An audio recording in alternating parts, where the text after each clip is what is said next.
ফুলকপি আর শিম দিয়ে শোলটাকি মাছের এই তরকারিটা কার কাছে কেমন লাগে জানি না, কিন্তু আমার কাছে ভীষণ ভালো লাগে। আমি যেভাবে রান্না করেছি সেটাই আজকে আমি আপনাদের সাথে শেয়ার করছি। আমি একটি প্যানের মধ্যে মাছগুলি প্রথমে ভেজে নিয়েছি ভালো করে। মাছগুলি ভাজা শেষ হওয়ার পর একই তেলের মধ্যে আমি সবজিগুলিকেও ভেজে নিব, ফুলকপি আর শিমগুলিকে। মাছ ভাজার তেলের মধ্যে সবজিগুলি ভেজে নিলে ভালো করে ওই তরকারিটা খেতে খুব ভালো লাগে। তারপর অন্য একটি প্যানের মধ্যে আমি পেঁয়াজ ভালো করে ভেজে তারপর দিয়ে দিলাম আদা রসুন বাটা, মরিচের গুঁড়া, হলুদের গুঁড়া, তারপর ধনিয়ার গুঁড়া। একটু পানি দিয়ে মশলাটাকে ভালো করে কষাবো।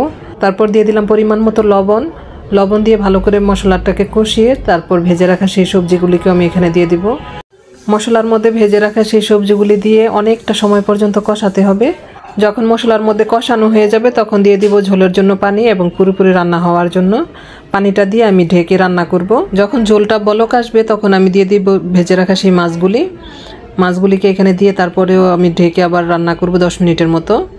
10 মিনিট পর আমি কয়েকটা কাঁচামরিচ ভেঙে দিচ্ছি। কাঁচামরিচটা দেওয়ার পরও আমি কয়েক মিনিট আবার ঢেকে রান্না করব, শুধু ফ্লেভারটা যাতে তরকারির মধ্যে ছড়ায়। এর মধ্যে আমার রান্নাটা কমপ্লিট, তরকারি রান্নাটা। তো আমি ধনিয়া পাতা দিয়ে এখন নামিয়ে ফেলবো। তো আমার রান্নাটা কেমন হয়েছে কমেন্ট করে জানাবেন, আর একটা লাইক আর বেশি বেশি করে শেয়ার করবেন প্লিজ। আমাকে ফলো এবং সাবস্ক্রাইব করে আমাকে সাপোর্ট দিবেন। ভালো থাকবেন সবাই, আল্লাহ হাফেজ।